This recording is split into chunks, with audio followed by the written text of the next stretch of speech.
നിന്റെ പിറന്നാളല്ല, ക്രിസ്തുമസും അല്ല, ന്യൂ ഇയറും അല്ല. പിന്നെ എന്തിനാ കേക്ക് കെട്ടിയെന്ന്? വെറുതെ ഒരു രസത്തിന്. നീ അങ്ങനെയൊന്നും കേക്ക് കട്ടിയില്ലെന്ന് ഞങ്ങൾക്കറിയാലോ. ഇന്ന് എന്റെ ജീവിതത്തിലെ കറുത്ത വാവാണെന്ന് വേണമെങ്കിൽ പറയാം.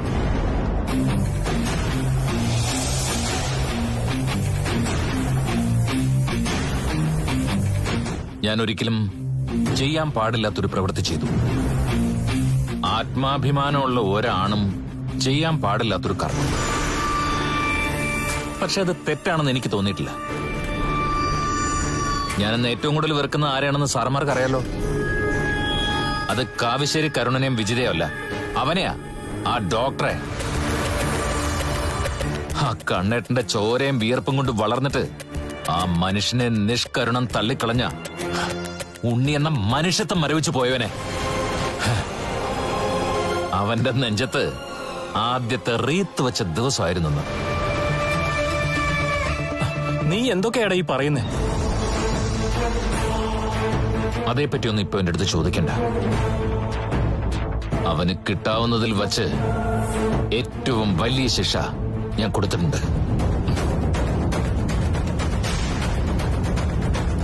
എന്തിനു വേണ്ടിയാ അവൻ ഇത്രയും സ്വാർത്ഥത കാട്ടിയത്? പണത്തിനു വേണ്ടിയോ, സ്വത്തിനു വേണ്ടിയോ? അതൊന്നും അവന് കിട്ടാൻ പോകുന്നില്ല. കണ്ണേട്ടനും പൗത്രയിടത്തെയും കാർത്തും ഒക്കെ ഉയർത്തെഴുന്നേൽക്കുമ്പോ അവനൊരു ബിഗ് സീറോ ആയി മാറും. അതിനുവേണ്ടി തന്നെയാ എന്റെ ശ്രമം. എടാ, വിജിത് എന്ന ഭാര്യ തന്നെ അവന്റെ ഒരു ദുരന്ത. ദൈവം അവന് കൊടുത്ത ശിക്ഷയാ.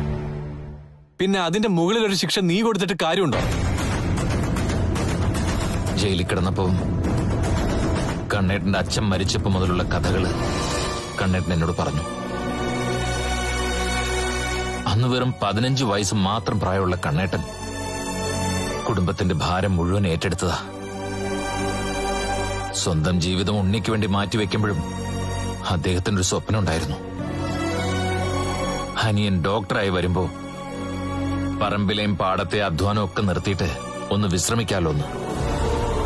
ആ കണ്ണേട്ടന് ഇന്നൊരു പനി വന്നാ അവൻ നോക്കൂ, ആ നന്ദി കെട്ടവൻ ചികിത്സിക്കൂ. അതിനുള്ള സാധ്യതയൊക്കെ കുറവാ. പിന്നെ ചിലപ്പോ ചികിത്സിച്ചെന്ന് വരും ഏട്ടനെ കൊല്ലാൻ. സാറിന്റെ അപ്പച്ചി മിക്കവാറും എന്നെ കൊല്ലും. ഇതിന്റെ അവസാനം അതാ സംഭവിക്കാൻ പോകുന്നത്. അങ്ങനെയെങ്കിൽ അപ്പച്ചയുടെ മുമ്പിൽ വെച്ച് ഞാനും മരിക്കും. ഇനിയിപ്പൊ താനും ഒന്നിച്ചൊരു ജീവിതം, അല്ലെങ്കിൽ ഒന്നിച്ചൊരു മരണം, അതേ എന്റെ മുമ്പിലുള്ളൂ. സാറിന് വേണ്ടി മരിക്കാൻ ഞാൻ തയ്യാറാ. പക്ഷേ എനിക്കൊപ്പം സാറ് വരണ്ട. എടോ, പിന്നെ എന്റെ മുമ്പിൽ എന്ത് ജീവിത കാർത്തു? സാറിന് ഒരുപാട് ജീവിതം ബാക്കിയുണ്ട്. അതുപോലെ അല്ലല്ലോ എന്റെ കാര്യം. ഞാൻ ഇത്രയും നാള് ജീവിച്ചു തന്നെ മഹാഭാഗ്യമാ. ഓരോരുത്തർക്കും അങ്ങനെയൊക്കെ തോന്നും. എന്നാ ഒരു കാര്യം കാർത്തു ഉറപ്പിച്ചോ, അന്യ നാട്ടിൽ കിടന്ന് ഞാൻ ഇവിടേക്ക് വരാനും തന്നെ കാണാനും ഇഷ്ടപ്പെടാനും കല്യാണം കഴിക്കാനും ഇടയായെങ്കിൽ നമ്മൾ ഒന്നിച്ച് ജീവിക്കുക തന്നെ ചെയ്യും.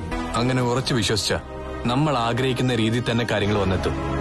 ഒരുപക്ഷെ സാറിന്റെ വീട്ടിലേക്ക് ഞാൻ വന്നില്ലായിരുന്നെങ്കിൽ എന്റെ ആത്മവിശ്വാസം കൂടിയേനെ. എന്നാൽ അവിടെ വന്ന് അവിടുത്തെ സാഹചര്യങ്ങൾ മനസ്സിലാക്കി അവിടെയുള്ളവരെ കൂടുതൽ അടുത്തറിഞ്ഞു. ഇവിടുന്ന് സാറിന്റെ അപ്പച്ചിയും കണ്ടു.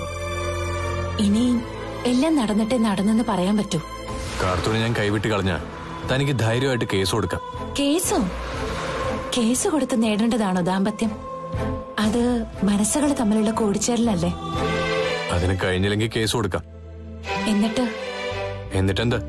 എനിക്ക് എന്റെ പുരുഷനെ വിട്ടുതരണമെന്ന് കോടതിയോട് പറയണം. അങ്ങനെ ഫലമായിട്ട് സാറിന് നേടിയെടുത്ത ആ ജീവിതത്തിൽ സുഖവും സന്തോഷവും ഉണ്ടാവോ? അതൊരു നല്ല ജീവിതമെന്ന് പറയാൻ പറ്റുമോ? എനിക്കിപ്പോ കൂടുതലൊന്നും സംസാരിക്കണ്ട. എന്നോടൊരാൾ മരിക്കാൻ പറഞ്ഞ എനിക്കിപ്പോ പേടിയൊന്നും തോന്നില്ല. എന്നാ അപ്പച്ചോട് സത്യം പറയാൻ എനിക്ക് വലിയ പേടിയാ. അതാ ഇപ്പോഴത്തെ എന്റെ പരാജയം. എന്ന് കരുതി അപ്പച്ചയ്ക്ക് വേണ്ടി താലി കെട്ടി വെണ്ണ വിട്ടുകളയില്ല. കുറച്ചുകൂടി ഇങ്ങനെയൊക്കെ മുന്നോട്ട് പോവേണ്ടി വരും.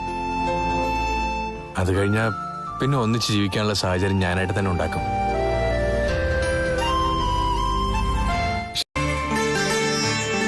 പെയിൻ കൂടുതലുണ്ടെങ്കിലേ ഹോസ്പിറ്റലിൽ പോവാം. വേണ്ട ഉണ്ണിയേട്ടാ, നടക്കുമ്പോ ഒരു ആശ്വാസമുണ്ട്. രാവിലെ നീ എഴുന്നേറ്റെങ്കിലേ നമുക്ക് കുറച്ചു ദൂരം നടക്കായിരുന്നു. അതെങ്ങനെയാ? 8 മണിയായാലും കിടന്ന് ഉറക്കമല്ലേ? അങ്ങനെ ശീലിച്ചു പോയി. ഇനി പെട്ടെന്നൊന്ന് മാറ്റാൻ പറ്റൂല ഉണ്ണിയേട്ടാ.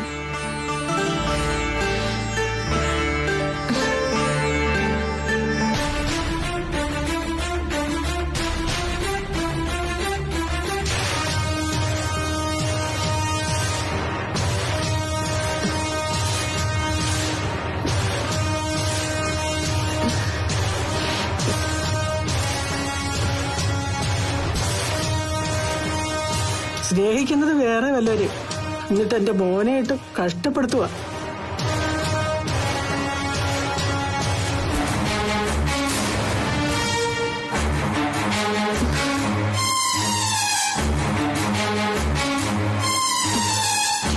ഈ സമയത്ത് ഇങ്ങനെ നടന്നുകൊണ്ട് ഒരു പ്രയോജനവും. എന്തെങ്കിലും ജോലി ചെയ്യണം. അമ്മയുടെ ജോലിയൊക്കെ കഴിഞ്ഞെങ്കിൽ എന്തെങ്കിലും കഴിച്ചിട്ട് പോയി കിടക്കാൻ നോക്ക്. എന്നെ കൊണ്ടേ ജോലി ചെയ്യിക്കണമെന്നേ ഉള്ളൂ അവർക്ക്. അതുകൊണ്ട് എന്ത് പറഞ്ഞാലും അതിലേക്കാ സംസാരം പോകുന്നത്. നീ ഒന്നും ശ്രദ്ധിക്കണ്ട. നീ ഒന്നും ശ്രദ്ധിക്കണ്ട മോനെ. അമ്മയ്ക്കിപ്പോ എന്താ വേണ്ടത്? എന്നെ ഉണ്ണിയേട്ടൻ പിടിച്ച് നടത്തുന്നതാ പ്രശ്നം. വേണ്ട, നടത്തണ്ട.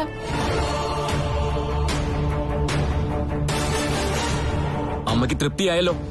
ചെറിയ വേദനയൊക്കെ ഉണ്ടെങ്കിൽ അവള് പറയില്ല. എന്തോ കാര്യമായ കുഴപ്പമുണ്ട്, അതുകൊണ്ടാ പിടിച്ച് നടത്താന്ന് വിചാരിച്ചത്. അതിനും സമ്മതിക്കില്ല. എടാ, ഇതൊക്കെ അവിടെ വേലയാടാ. ആ ദീപൻ എന്ന് പറയുന്നവൻ വന്നാലേ ഒരു വേദനയില്ല, വിഷമവും ഇല്ല, പിന്നെ ചാടി ചാടിയാ നടക്കുന്നത്. അമ്മ ഇത്തരം സംസാരം നിർത്തണം. ഇങ്ങനെ പറഞ്ഞു അവളുടെ ശത്രുത സമ്പാദിക്കാന്നല്ലാതെ മറ്റെന്താ നേട്ടം? എന്റെ കുഞ്ഞിന്റെ അമ്മയാവാൻ പോകുന്നോളാ. അവളോട് കുറച്ചുകൂടി മാന്യമായിട്ട് പെരുമാറണം. ഞാൻ എങ്ങനെ വേണേലും പെരുമാറാം.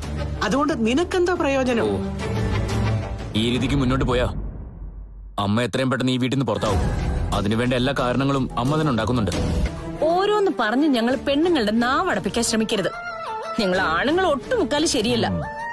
ഇന്നത്തെ കാലത്തെ ആണുങ്ങളെക്കാൾ അപകടകാരികളാ പെണ്ണുങ്ങൾ. എന്തൊക്കെ പറഞ്ഞാലും അവനെ ഞാൻ കൈയോടെ പിടിച്ചതാ.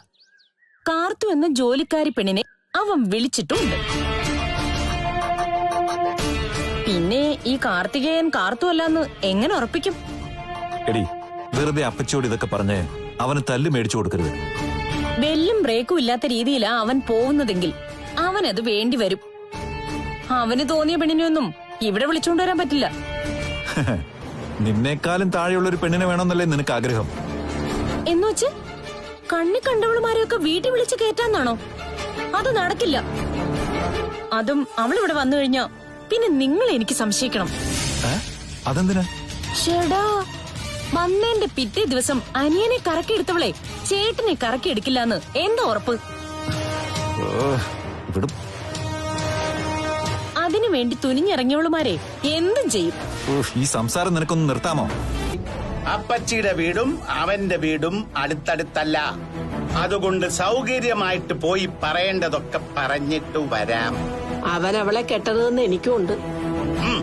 നമ്മളെക്കാൾ അതൊക്കെ ആഗ്രഹിക്കുന്നത് നമ്മുടെ മോള. ഇപ്പതേ തട്ടുകടയൊക്കെ നടത്തി പവിത്രയും കാർത്തുവും ഒന്ന് രക്ഷപ്പെട്ടു വരിക. ഇനി ആ കൃഷി ഓഫീസർ കാർത്തുവിനെ കിട്ടിയാൽ പിന്നെ നമ്മുടെ മോളേക്കാൾ നല്ല ബന്ധവും നല്ല ജീവിതവുമായിരിക്കും ആ അനാഥ പെണ്ണിന് കിട്ടാൻ പോകുന്നത്. അതെങ്ങനെ സഹിക്കാൻ പറ്റും സുധേ? ആ ബന്ധം നടക്കരുതെന്ന് എനിക്കും ആഗ്രഹമുണ്ട് മനുഷ്യനെ. അതിന് നിങ്ങൾ ഇങ്ങനെ കോപ്രായം കാണിച്ചോണ്ട് വല്ല ഗുണവും ഉണ്ടോ? എടി, ഈ അരുൺ എന്ന് പറഞ്ഞവൻ അത്ര നിസാരക്കാരനല്ല. അന്ന് കട പൂട്ടിക്കാൻ ആ ഫുഡ് ഇൻസ്പെക്ടർ വന്നപ്പോൾ അതിന് തടയിട്ടവൻ ഇവൻ ഒറ്റ ഒരുത്തനാ. അതിനവനെ സഹായിച്ചതോ കൃഷിമന്ത്രിയും. അത്രയ്ക്ക് തലപ്പത്ത് പിടിയുള്ളവനാ ഈ അരുൺ. അങ്ങനെ ഒരുത്തൻ കാർത്തൂനെ കെട്ടിയാൽ വേറെ ഒരു അപകടം കൂടി സംഭവിക്കും. ജയിലിൽ കിടക്കുന്നവൻ പുറത്തിറങ്ങും. കണ്ണൻ.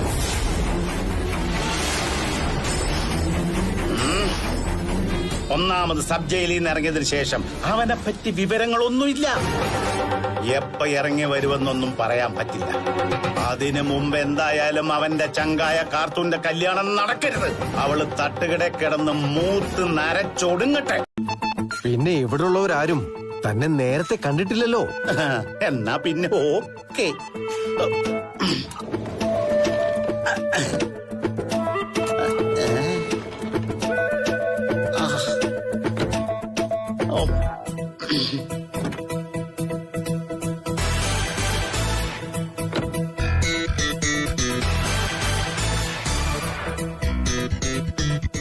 ആരെങ്കിലും ഉണ്ടോ ഇവിടെ? ഇവരെ കുറിച്ച് ആൾക്കാർ പറഞ്ഞതൊക്കെ കേട്ടല്ലോ. തീപ്പൊരിയാ, തീപ്പൊരി. ആ, ആരെങ്കിലും ഉണ്ടെങ്കിൽ ഒന്ന് പുറത്തോട്ട് വരണേ.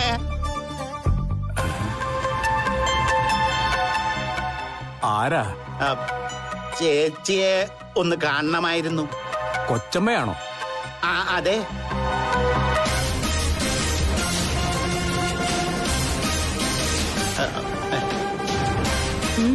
എന്ത് വേണം? കാട്ടൂർ ദേവച്ചേച്ചിയെ ഒന്ന് കാണണമായിരുന്നു.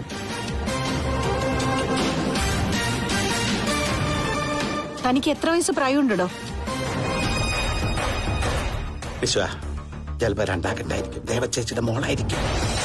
കൂടെ വന്ന ആളോട് രഹസ്യം പറയാതെ ഞാൻ ചോദിച്ചതിന് മറുപടി പറയടോ. എനിക്ക് വയസ്സ് 40-45 പുറത്തു പോ. അയ്യോ, അതെന്തിനാ? കള്ളം പറയുന്നവർ ഈ പടിക്കകത്ത് വരുന്നത് എനിക്കിഷ്ടമല്ല. കുന്നത്ത് സുധാകരൻ എന്ന് പറഞ്ഞ ഞങ്ങളുടെ നാട്ടിൽ വലിയ പേരാ. അതാരാ? അല്ല, ഞാൻ തന്നെയാ. വയസ്സ് 55. 45 തോന്നിക്കോളെന്നാ കെട്ടിയോൾ ഉൾപ്പെടെ എല്ലാരും പറയുന്നത്. അതുകൊണ്ടാ ഞാൻ അങ്ങനെ പറഞ്ഞത്. ഇനി 55 എന്ന് പറഞ്ഞാൽ കള്ളമാണെന്ന് കരുതി ഓടിക്കാതിരിക്കാനാ ഒരു കള്ളം പറഞ്ഞത്. കുന്നത്ത് സുധാകരൻ എന്തിനാ വന്നത്? ഞങ്ങക്ക് കാട്ടൂർ ദേവദന്ത ചേച്ചിയെ ഒന്ന് കാണണം. കണ്ടില്ലേ? ഇല്ല. കാഴ്ച മങ്ങിയിട്ടുണ്ടെങ്കിൽ ചികിത്സിക്കണം. കൊച്ചമ്മയാ, കാട്ടൂർ ദേവനന്ദ കൊച്ചമ്മ.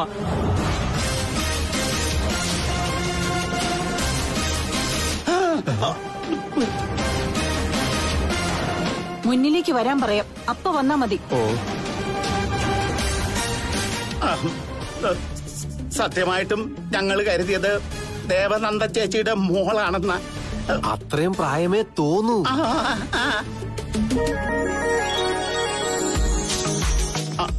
അകത്തോട്ടൊന്ന് ഇരുന്നോട്ടെ.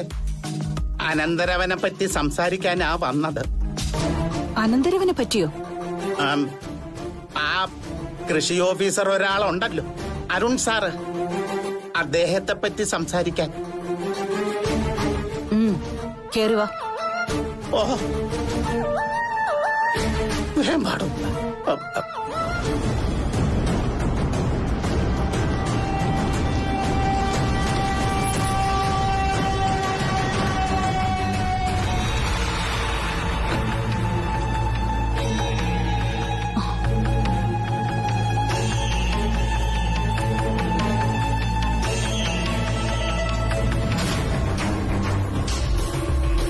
നിന്നെക്കുറിച്ച് ഞാൻ ആലോചിച്ചുകൊണ്ടിരിക്കുകയായിരുന്നു.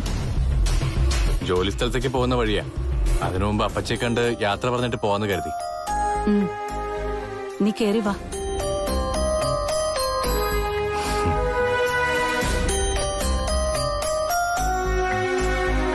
നീ ജോലി ചെയ്യുന്ന സ്ഥലത്ത് ഏതെങ്കിലും പെൺകുട്ടികളെ നോക്കുന്നുണ്ടോ? അങ്ങനെയൊന്നുമില്ല. നീ എവിടെയെങ്കിലും പോയി പെണ്ണ് കണ്ടിരുന്നോ?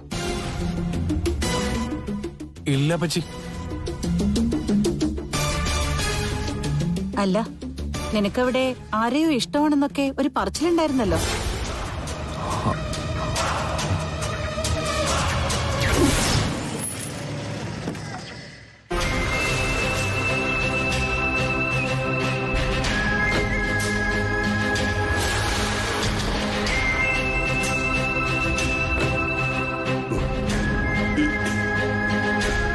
പവിത്രേ, അരുൺ സാറിന്റെ അപ്പച്ചി വരുന്നു.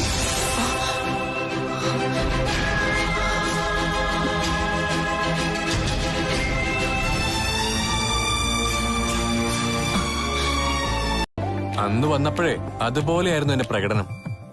എന്റെ ഭക്തിയൊക്കെ കണ്ട് മനസ്സ് നിറഞ്ഞ അപ്പച്ചി പോയത്. അത് മാറാൻ ഒരു നിമിഷം മതി. ഞാൻ ചില നേരത്തൊക്കെ ഓർക്കാറുണ്ട്, എന്നെ പോലെ ഭാഗ്യമില്ലാത്തൊരു പെൺകുട്ടിയെ സാർ എന്തിനാ കണ്ടുമുട്ടിയെന്ന്. നല്ല തറവാട്ടി പറഞ്ഞ രക്ഷിതാക്കളൊക്കെയുള്ള ഒരു കുട്ടിയായിരുന്നെങ്കിൽ ഇപ്പോഴേ നാടകത്തിന്റെ ഒന്നും ഒരു ആവശ്യമില്ലായിരുന്നു. സാറിന് ധൈര്യമായിട്ട് ആ പെൺകുട്ടിയെ ആലോചിക്കാൻ പറ്റുമായിരുന്നു. എടോ, അങ്ങനെ ഒരുപാട് പെൺകുട്ടികളെ ആലോചിച്ചതാ. ആരെ എനിക്കങ്ങനെ ഇഷ്ടപ്പെട്ടില്ല. ദൈവം തന്നെ കരുതി വെച്ചിരിക്കുമ്പോ എങ്ങനെ ഇഷ്ടപ്പെടാനാ? ആ, ഇത് കഴിയുമ്പോ അപ്പച്ചിയും കരുതി വെക്കും ചാണകത്തിൽ വെച്ചൊരു ചൂരല്. അതിപ്പോഴും അപ്പച്ചിയുടെ കയ്യിലുണ്ട്. മുമ്പ് അനന്തുവേട്ടനെ എന്നെയും തല്ലിയൊരു ചൂരല്. എന്റെ അമ്മോ, പിൻഭാഗത്തെ അടിക്കൂ. അടി കൊണ്ട് കഴിഞ്ഞ 2 ദിവസം ഇരുന്ന് ഒന്നും കഴിക്കരുത്. ഇത്രയൊക്കെ വളർന്നിട്ടും അപ്പച്ചിക്ക് ദേഷ്യം വന്നാ തല്ലും. കുട്ടിക്കാലത്ത് അനന്തുവേട്ടൻ എന്നും അടി കിട്ടുമായിരുന്നു. എനിക്ക് വല്ലപ്പോഴേ കിട്ടൂ.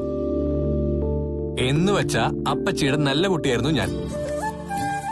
അങ്ങനെയുള്ള സത്യവാനാണ് ഇപ്പൊ ആരും പൊറുക്കാത്ത കള്ളം ചെയ്തിരിക്കുന്നത്. ജീവിതത്തിൽ ആദ്യമായിട്ട് ആരും അറിയാതെ ചെയ്ത തെറ്റ. എന്നാൽ ദൈവത്തിന് മുന്നില് അതൊരു വലിയ ശരിയാണെന്ന് ഞാൻ വിശ്വസിക്കുന്നു. എവിടെ വെച്ചാ നമ്മൾ പരിചയപ്പെട്ടത്? ചേർത്തെടുത്ത് ദേവിയുടെ മുമ്പിൽ വെച്ചല്ലേ. അപ്പൊ നമ്മുടെ കൂടിച്ചേരല് തെറ്റാണെങ്കിൽ അതിലേക്ക് നമ്മളെ നയിച്ച ദേവി തന്നെയാ. വെറുതെ ദേവിയെ ഒന്നും കുറ്റപ്പെടുത്തണ്ട. എടോ, കുറ്റപ്പെടുത്തിയതല്ല. നമ്മൾ പ്രാർത്ഥിക്കുന്ന ദേവി നമുക്ക് അനുകൂലമായിട്ട് ചിന്തിച്ചെങ്കിൽ ഇതാണ് ശരി, ഇതാണ് നടക്കേണ്ടത്. എല്ലാം കണ്ടു തന്നെ അറിയണം. ഞാൻ വന്നപ്പോ മുതൽ ശ്രദ്ധിക്കുക, രണ്ടിന്റെ മുഖത്ത് ഒരു തെളിച്ചുമില്ല. ഞാൻ വന്നതൊരു അധികപ്പറ്റായതുപോലെ. അയ്യോ, അങ്ങനെയൊന്നുമില്ല അപ്പച്ചി. ഇനിയിപ്പൊ അങ്ങനെ ഉണ്ടെങ്കിലും എനിക്കൊരു ചുക്കുമില്ല. കഴിക്ക്.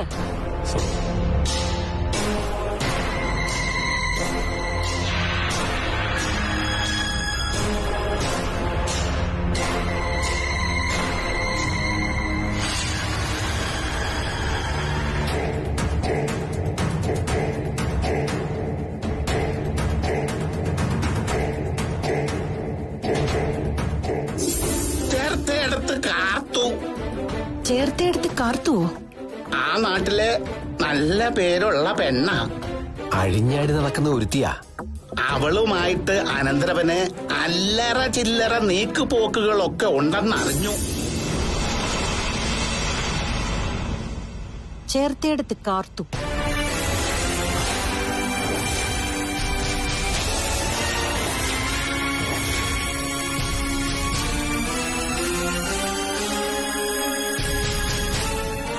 അങ്ങനെ ഒരു പെണ്ണിനെ നിനക്കറിയോ?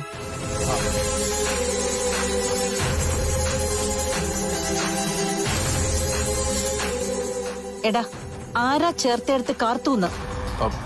എനിക്കറിയില്ല അപ്പച്ചി. ചേർത്തെടുത്ത് ദേവീക്ഷേത്രം എന്നൊരു ക്ഷേത്രമുണ്ട്. അപ്പോ ചേർത്തെടുത്ത് കാർത്തൂന്നൊരു പെണ്ണില്ല അല്ലേ? ഞങ്ങൾക്ക് അറിയില്ല അപ്പച്ചി.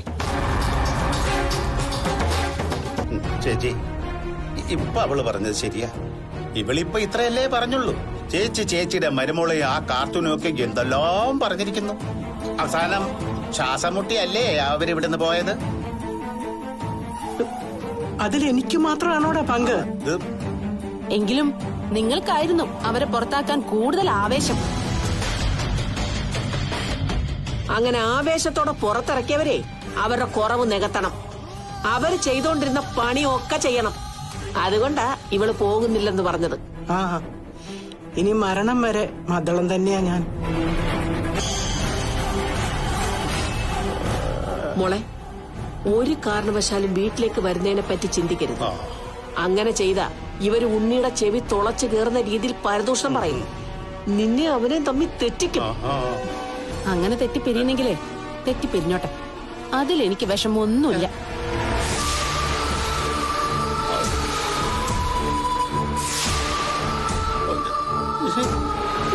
അല്ലെങ്കിൽ തന്നെ ഉണ്ണിയേട്ടനൊത്ത് എത്ര കാലം ഒന്നിച്ചു പോകാൻ കഴിയുമെന്ന് അറിയില്ല. എന്റെ മനസ്സിലുള്ളത് മാളുവാ.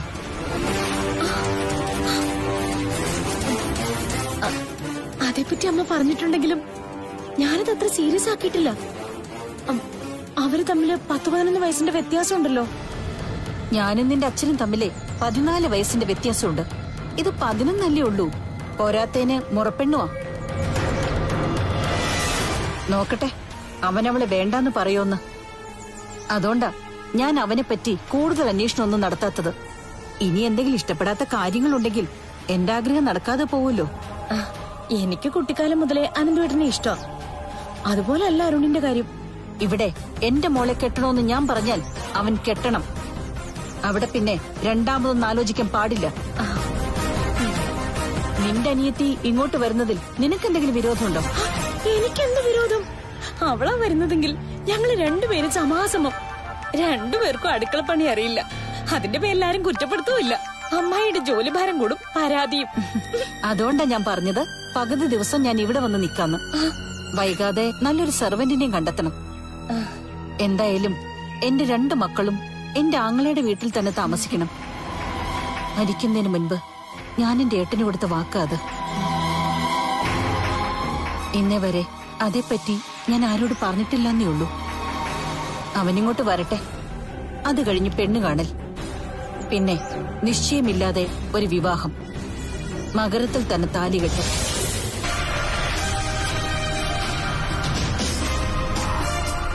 കല്യാണ പെണ്ണാവാൻ നോക്കിക്കോളാൻ.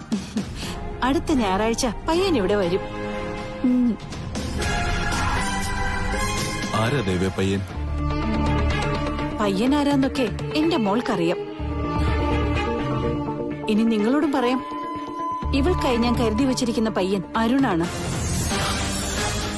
അല്ല, അവൻ ഇവളെ ഇഷ്ടമാകൂ? ഇഷ്ടപ്പെടില്ലെന്ന് നിങ്ങളോട് പറഞ്ഞോ? അവൻ ഇത്ര നാളും പെണ്ണ് കണ്ടു നടന്നു. ഇനി ആ നടത്ത് അവസാനിപ്പിക്കാൻ പോവാ. നമ്മുടെ 2ാമത്തെ മോളും ആ വീട്ടിലേക്ക് പോകും. എന്റെ മക്കളും മരുമക്കളും ഒക്കെ എന്റെ കൺവെട്ടത്ത് തന്നെ വേണം. അതിനാ ഇങ്ങനൊരു തീരുമാനം എടുക്കുന്നത്. എനിക്കിതൊന്നും അംഗീകരിക്കാൻ പറ്റുന്നില്ല. നിങ്ങളുടെ അംഗീകാരം അതിന് ആര് ചോദിച്ചു? അല്ലെങ്കിൽ തന്നെ എന്റെ മക്കളുടെ കാര്യത്തിൽ ഞാൻ നിങ്ങളോട് അഭിപ്രായം ചോദിക്കാറുണ്ടോ? മക്കളോടും അനന്തരവന്മാരോടും ഞാൻ ഒന്നും ചോദിക്കാറില്ല. എന്റെ ഇഷ്ടം അവരോട് പറയും, അത് അവര് കേൾക്കും. അതായിരുന്നു പതിവ്. ഇനിയും അങ്ങനെയൊക്കെ തന്നെ മതി. ഇപ്പോ അവനെ വിളിച്ചത് അറിയിക്കണ്ട. വരുന്ന ഞായറാഴ്ച അവനിവിടെ വരും. കണ്ടിട്ടുള്ളതാണെങ്കിലും അന്ന് ഇവളെ പെണ്ണ് കാണും.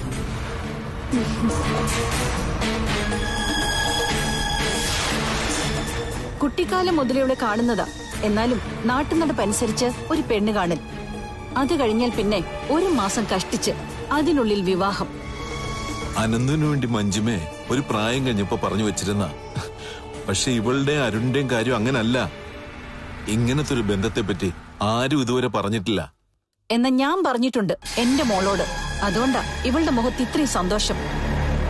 ഇനി നിങ്ങൾ തിരുത്താൻ ശ്രമിച്ചാലും ഇവള് വേണ്ടെന്ന് പറയില്ല. പിന്നെ അരുൺ തെറ്റായ ബന്ധത്തിലേക്കൊക്കെ പോകുന്ന ദേവ് പറഞ്ഞതോ? അത് ശരിയായാലും തെറ്റായാലും ഞാൻ തീരുമാനിച്ചു കഴിഞ്ഞു അവൻ എന്റെ മരുമകനാക്കാൻ.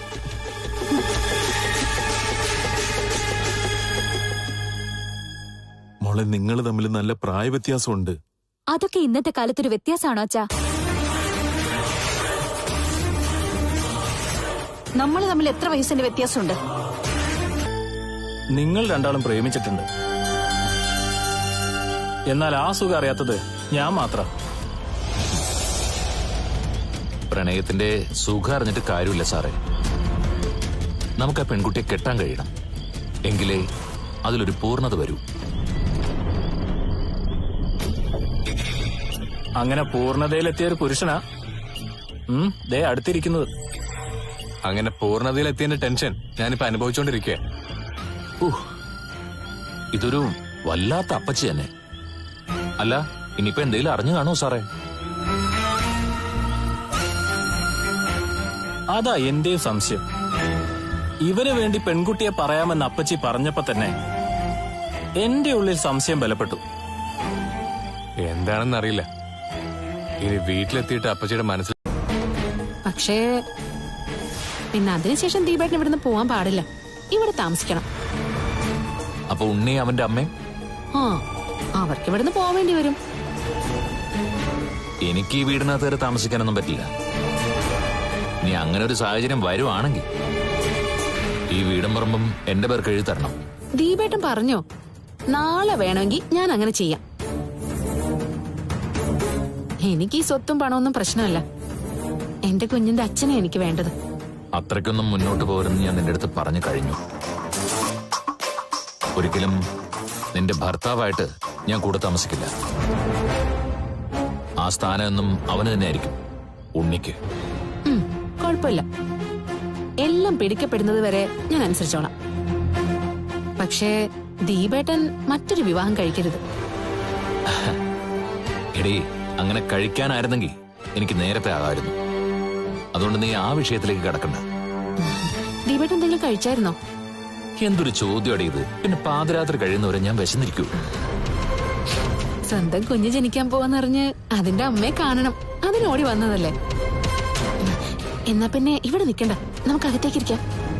വേണ്ട, എന്തിനാ വെറുതെ ഒരു സീൻ ഉണ്ടാക്കുന്നത്? ഇങ്ങോട്ട് വന്ന് ദീപേട്ട, കുറച്ച് സമയം ദീപേട്ടൻ എന്റെ അരികിലിരിക്കണം. കേറി വാ.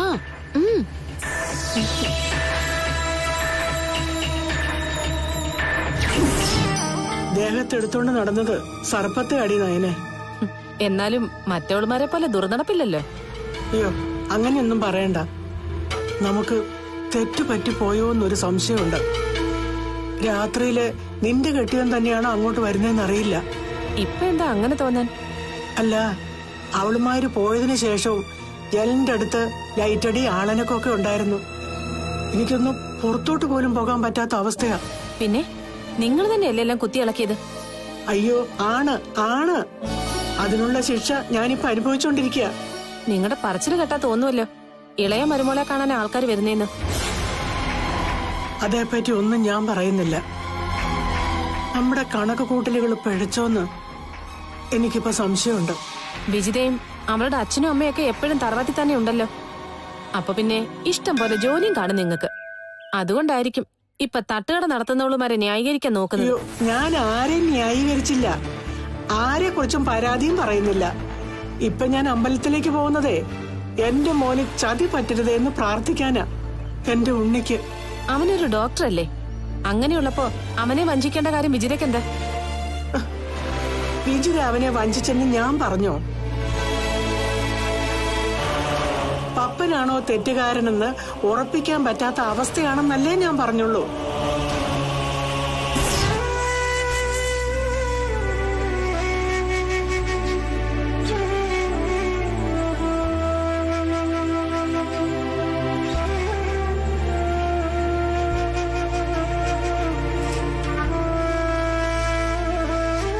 എന്താ അമ്മേ, ഇപ്പൊ ഇടയ്ക്കിടയ്ക്ക് കാണാൻ വരുന്നുണ്ടല്ലോ. നിന്നെ കാണുന്നത് എനിക്കൊരാശ്വാസമോ മോനെ? ചതുർത്ഥിയായിരുന്ന മൂത്തമോനെ എന്നു മുതലേ അമ്മയ്ക്ക് പ്രിയപ്പെട്ടവനായത്? അമ്മയ്ക്ക് ഒരുപാട് തെറ്റുപറ്റിപ്പോയി. ഇടയ്ക്ക് അമ്മയ്ക്ക് ആൾക്കാരെ തിരിച്ചറിയാൻ പറ്റാതായി പോയി. അയ്യോ, അങ്ങനൊന്നും പറയരുത്. അമ്മയെ പോലെ ആളുകളെ തിരിച്ചറിയാനാവുന്ന അമ്മമാര് കുറവാ. ഇളയ മോനായിരുന്നു ശരി, മരുമോളും. അവർക്കൊപ്പം ഇപ്പൊ അമ്മ താമസിക്കുന്നത്, അത് മറക്കരുത്. ശവത്തെ കുത്തരുത്. നിന്റെ ഭാര്യയും കാർത്തൂൻ തെറ്റ് ചെയ്തിട്ടില്ലെന്ന് ഇപ്പോഴാ എനിക്ക് തോന്നുന്നത്. ഏയ്, അവരാണ് തെറ്റുകാര്. അതുകൊണ്ടാണല്ലോ അമ്മ മുമ്പിൽ നിന്ന് അവരെ പുറത്താക്കിയത്. അവര് പോയിട്ടും ജനലിലേക്ക് ടോർച്ചടിക്കുന്നുണ്ടായിരുന്നടാ. വീട്ടിനകത്തേക്ക് ഓരോരുത്തർ വരികയും പോവുകയും ഒക്കെ ചെയ്യുന്നുണ്ട്. വിജിത വന്നതിന് ശേഷമാ അതൊക്കെ തുടങ്ങിയത്. ആങ്ങളയുടെ മോളെ പോലെ നല്ല സ്വഭാവക്കാരി ഇല്ലായിരുന്നല്ലോ. എന്റെ കാർത്തു വഴിപിഴച്ച ഏതോ അമ്മയുടെ മകളല്ലേ. അതുകൊണ്ടേ ഇളയ മരുമകളെ അമ്മ പൂവിട്ട് പൂജിക്കണം, മരണം വരെ. മോനെ, ഉണ്ണിയോട് സത്യം പറഞ്ഞിട്ട് വിശ്വസിക്കുന്നില്ല. ശ്വാസം മുട്ട് കൂടിയതുകൊണ്ടാ ഞാൻ ഇങ്ങോട്ട് ഓടി വന്നത്. അതിനെന്താ ഇങ്ങോട്ട് വരുന്നേ? ഞാൻ ജയിലിനകത്ത് കിടക്കുന്നവനല്ലേ. അതുകൊണ്ട് അമ്മയുടെ പരാതിക്ക് പരിഹാരം കാണാൻ പറ്റില്ല. ആരോടും പറയാതെ താലി കെട്ടി, അതുപോലെ നമുക്ക് താമസം തുടങ്ങാം. അതിന് ഞാനില്ല. എടോ, ഞാൻ തന്റെ ഭർത്താവാണ്. അതുകൊണ്ട് താൻ ഞാൻ പറയുന്ന അനുസരിച്ചാ മതി. അതിനുള്ള തന്റെ ഇടം എനിക്കില്ല സാർ. ഇനി ഒന്നിച്ച് ജീവിക്കണമെങ്കിൽ അതിന് സാറിന്റെ വീട്ടുകാർ സമ്മതിക്കണം. താലി കെട്ടിയ ഒരു പെൺകുട്ടിക്കുള്ള ആകാംക്ഷ ഒന്നും തനിക്കില്ലല്ലോ. ഇങ്ങനെയുള്ള അവസ്ഥയിൽ പെൺകുട്ടികളെ നിർബന്ധിക്കുക ഒന്നിച്ച് ജീവിക്കണമെന്നും പറഞ്ഞു. ഇവിടെ അതിന് നേരെ വിപരീത കാര്യങ്ങള്. സാറ് പോയിട്ട് എന്നാ തിരിച്ചു വരാ? അപ്പച്ചി പിടിച്ചില്ലെങ്കിൽ തൊട്ട അടുത്ത ദിവസം തന്നെ വരും. നമുക്ക് പോവാം. വാ.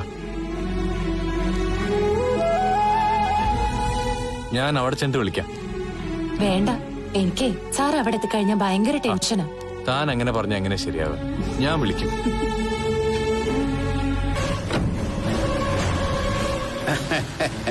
അതെ, പപ്പൻ ഇപ്പൊ നിന്റെ കുടിയിലോട്ടൊക്കെ വരാറുണ്ടോ? എടി, നിന്നെ വന്ന് കാണാറുണ്ടോന്ന്? അതെന്താ കരുണേട്ടൻ അങ്ങനെ ചോദിച്ചത്? അല്ല, തട്ടുകട തുടങ്ങിയ പിന്നെ അവനിപ്പോ തിരക്കോട് തിരക്കാണല്ലോ. കടയുടെ കാര്യങ്ങൾ നോക്കണം, അവളുമാരുടെ വീട്ടിലെ കാര്യങ്ങളും നോക്കണം. അങ്ങേരിപ്പോ കുഴപ്പക്കാരനൊന്നും അല്ലെന്നാണല്ലോ കരുണേട്ടന്റെ പെങ്ങള് പറയുന്നത്. അവരെ എന്താ പറഞ്ഞേ? അല്ല, ഇപ്പോഴും രാത്രി സമയത്തെ അവിടെ ജനലിൽ വെട്ടം വീഴുന്നുണ്ടെന്നാ പറഞ്ഞത്. അതുപോലെ ആളനൊക്കെ ഉണ്ടെന്നും പറഞ്ഞു. പവിത്രൻ കാർത്തു ഓടുന്ന് പോയല്ലോ, പിന്നെ ആരാ അവിടേക്ക് വരുന്നത്? എന്റെ നയനെ, ആ പെണ്ണുമ്പിളയെ വിശ്വസിക്കരുത് കേട്ടോ. കാര്യം എന്റെ പെങ്ങളാണെങ്കിലും പ്രായം 10-75 ആയപ്പോ അവരുടെ കണ്ണിന് തിമിരം വായിച്ചിരിക്കുക. അതുകൊണ്ട് രാത്രിയെ പകലാണെന്ന് പറയും. അതാണിപ്പോ അവസ്ഥ. കയ്യിലിരിപ്പ് ശരിയല്ലാത്തത് കൊണ്ട് വിജിതയും സുധയും നന്നായിട്ട് ജോലി എടുപ്പിക്കുന്നുണ്ട്. അതിന്റെ കലി എങ്ങനെങ്കിലും ഒക്കെ തീർക്കണമെന്ന് പറഞ്ഞ് നടക്കുക. അതുകൊണ്ട് ഇപ്പോ എന്റെ മോളെയും ഭാര്യയെയും പവിത്രേനെയും കാർത്തൂനെയും പോലെ ആക്കാൻ നോക്കുക. എനിക്കും അത് തോന്നി കരുണേട്ടാ. അല്ലെങ്കിൽ ഇന്നലെ വരെ അവളുമാരെ കുറ്റപ്പെടുത്തിക്കൊണ്ട് നടന്നവര് ഇന്നിങ്ങനെ മാറില്ലല്ലോ. ഇനി ഇതുപോലുള്ള കെട്ടുകഥകൾ ഒരുപാട് വരും. ഇപ്പൊ പുറത്താക്കിയവളുമാരോട് ചെറിയ കൂറൊക്കെ ഉണ്ട്. അതുപോലെ ജയിലിൽ കിടക്കുന്നവനോടും. ശത്രുക്കൾ ഇപ്പോ അവരെ സംരക്ഷിക്കുന്ന ഞങ്ങളാ. അവര് പറഞ്ഞു വന്ന് ഞാൻ വിശ്വസിച്ചിട്ടില്ല. പപ്പേട്ടൻ രാത്രി 10 മണി കഴിയുമ്പോ വീട്ടിലെത്തും. പക്ഷേ ഒരു വീട്ടില് രണ്ടുപേരെ പോലെ ഞങ്ങൾ കഴിയുന്നത്. നയനെ, പവിത്രയുമായിട്ടുള്ള അവന്റെ അടുപ്പം ഇല്ലാതാക്കാതെ നിങ്ങൾക്കിനി ഒന്നിച്ച് ജീവിക്കാൻ പറ്റില്ല.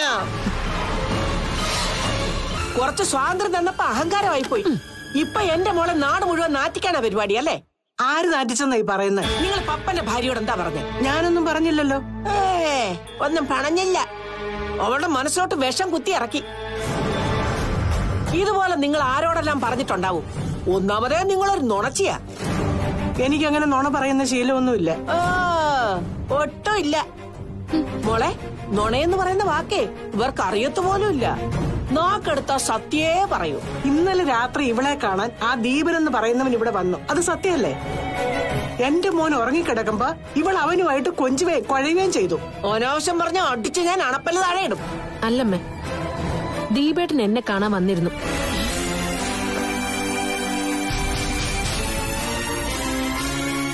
ഞാൻ അങ്ങേരുമായി കൊഞ്ചയും കുഴയും ഒക്കെ ചെയ്തു. പോയി പറഞ്ഞു കൊടുക്ക മോനോട്. എന്റെ സാറേ, ഞങ്ങളൊക്കെ ഉള്ളപ്പോ സാർ എന്തിനാ പേടിക്കുന്നത്? സാർ എവിടെ വേണമെങ്കിലും പോയി പെണ്ണ് കണ്ടോ. ആ ബന്ധം ഉറപ്പിച്ചാലും കുഴപ്പമില്ല, ഞാൻ അലമ്പിത്തരാം. ജീവിതത്തിൽ ഒരിക്കലും സഞ്ചരിക്കാത്ത വഴിയിലൂടെ ഞാനിപ്പോ സഞ്ചരിച്ചുകൊണ്ടിരിക്കുന്നത്. അതിലെനിക്ക് അത്ഭുതമൊന്നുമില്ല സാറേ. ഇഷ്ടപ്പെട്ട പെൺകുട്ടിയെ കിട്ടാൻ വേണ്ടി അവള് ചെയ്ത കുറ്റമേറ്റെടുത്ത് ജയിലിൽ പോയവനാ ഞാൻ. അവള് കൊള്ളരുതാത്തവളായി പോയി. എന്നാ കാർത്തു അങ്ങനെയല്ലല്ലോ സാറേ. ആ നിലയ്ക്ക് കാർത്തുവിന് വേണ്ടി സാറിന് കുറച്ച് ഡ്രാമയൊക്കെ കളിക്കാം. അതുമൂലം ഉണ്ടാകുന്ന വിഷമങ്ങളൊക്കെ നിങ്ങൾ ഒന്നിച്ച് താമസിക്കുമ്പോൾ അങ്ങ് മാറിക്കൊള്ളും. എന്റെ നോട്ടത്തില് കാർത്തൂനെ പോലൊരു പെൺകുട്ടിയെ ഇന്നത്തെ കാലത്ത് കണ്ടെത്താൻ പ്രയാസോ സാറേ. അതറിയാവുന്നോണ്ടല്ലേ ദീപ ഞാൻ ഇത്ര റിസ്ക് എടുക്കുന്നത്. ഒന്നാമത് അയാളൊരു തൊട്ടാവാടിയാ. സ്വന്തം കാര്യത്തെക്കാളും പ്രാധാന്യം കൊടുക്കുന്നത് അയാളെ സ്നേഹിക്കുന്നവരുടെ വേദനകൾക്കാ. അതുകൊണ്ട് എന്റെ ടെൻഷനൊന്നും അധികം ഞാൻ അയാളോട് പറയാറില്ല. പിന്നെ ദൈവത്തിന്റെ കളിയെന്നോണം അയാൾ എന്റെ വീട്ടിൽ കുറച്ചു ദിവസം വന്ന് നിന്നു. ആ ദിവസത്തെ അനുഭവങ്ങളാ അയാൾ ഈ പരട്ടിക്കൊണ്ടിരിക്കുന്നത്.